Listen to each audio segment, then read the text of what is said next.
देवेंद्रजी म्हटले की उद्धव ठाकरे कायम शत्रू आमचे काही शत्रू नाही, राजकारणात तुम्ही शत्रू आणि कोणी मित्र नसतो.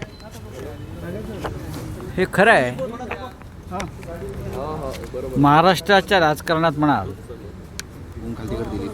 तर एक कायम आम्ही एक संस्कार आणि संस्कृती पाळलेली. आम्ही निवडणुका एकमेकांच्या विरुद्ध लढलो, एकमेकांचा पराभव करण्याचा प्रयत्न केला.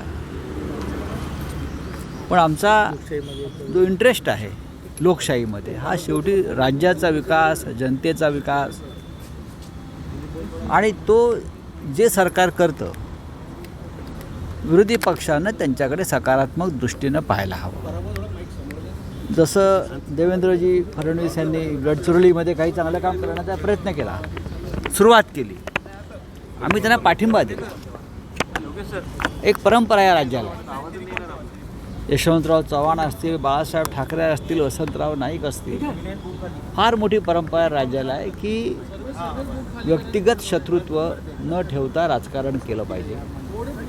पण व्यक्तिगत शत्रुत्व ठेवून राजकारण करण्याची परंपरा महाराष्ट्रामध्ये दुर्दैवानं भारतीय जनता पक्षानं सुरू केली. हे मान्य केलं पाहिजे. आपल्या राजकीय शत्रूंना, राजकीय विरोधकांना खोटे गुन्हे, खोटे खटले दाखल करून त्यांना तुरुंगात टाकायचं, ईडी, CBI पोलिसांचा वापर करायचा, ही परंपरा या महाराष्ट्रात कधीच नव्हती. ती परंपरा जर संपवणार असतील कोणी सध्याचे मुख्यमंत्री, तर ती या राज्याचं राजकीय वातावरण चांगलं राहावं त्यासाठी फायदाच होईल.